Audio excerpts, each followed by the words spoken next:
Hi everybody, Mark Levy here. Thanks so much for joining me as we wrap up our sessions on how to write good ad copy and keep that bad copy off the stations. Let me ask you a question. If you had a choice, would you rather sit and listen to a lecture that was filled with facts and figures and laundry list, or would you rather have somebody tell you a story that engaged you on an emotional level, got you right here in the heart, made you laugh, made you cry, but in any way, shape, or form at least told a story? Well, if you're like most people I know, being told a story would win hands down, and you're not alone. 9 times out of 10, your audience would prefer a story as well.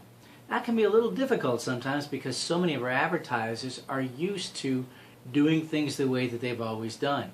Facts, figures, laundry lists, things of that nature. And getting them to look at things a little bit differently is not always going to be real easy. We'd like to share with you a couple of thoughts of some things that you might do to get more stories on your station. And you know, there are a couple of reasons for getting those stories on the station.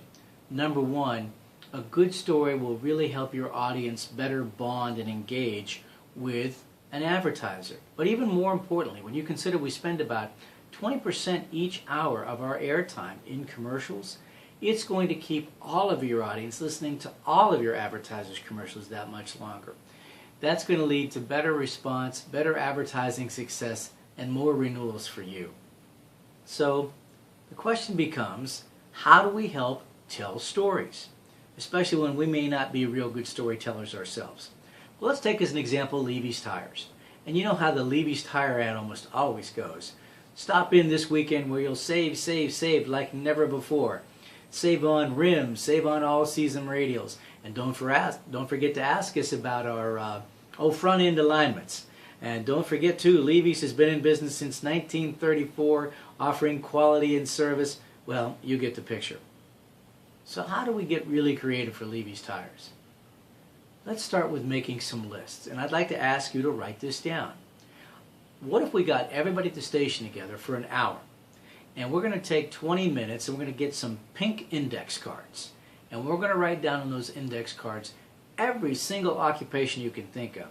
Oh, sure, we've got insurance salesman and astronaut, but person who sweeps up after the elephants, pet shop patrol guy, you name it, rock and roll star, don't forget that, after all, we are in radio. All the different occupations you could possibly think of. Now, see, I get so excited about this, even I get wound up.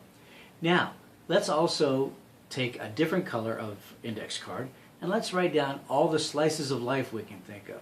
You know, the average everyday things, going to work, washing the dishes, and then some of the other cool stuff in the world, like seeing your mother-in-law in curlers or cleaning out the cat litter box after they've eaten the wrong stuff.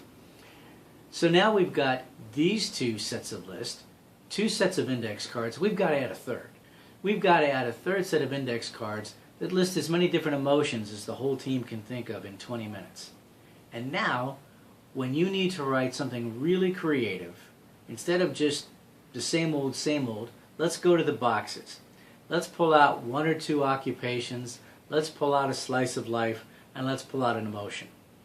And just think if you had to write an ad for Levy's Tires that involved an insurance salesman, a nuclear physicist, walking the dog, and they were happy. Now, what kind of an ad would come out with something like that? You know what, gang? I don't know, but I do know this.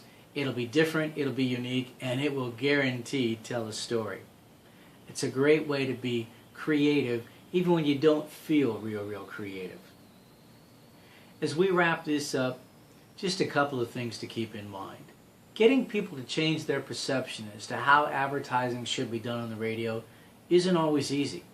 Sometimes it's going to take a little bit of trial and error before you get it quite right, and every now and then you're going to run into an advertiser who says, "No, I want it done this way." Well, remember, the advertiser isn't always right, but the advertiser is still a customer. So we don't want to do anything that's really going to drive them away forever. But your ability to help, your ability to present ideas, your ability to share with them the commonsensical notion that stories do a better job of selling than facts and figures may very well help you to succeed. 2 last points that are really big sticklers in what we do. Phone numbers. It's really difficult to remember a phone number given one time in an ad. So get away from that. Don't be afraid to suggest to your advertiser that instead of a phone number, which nobody can remember, to find them fast in the white pages, not the yellow pages where all the competition is, but finding them fast in the white pages of the phone book. And there's always this too. People want to give their street address. I defy you to find 425 Maple Street on a cold winter night when it's snowing or raining outside.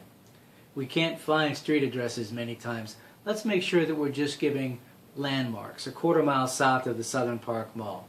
It's just things to make your audience make it easier to show up at your advertiser's place of business.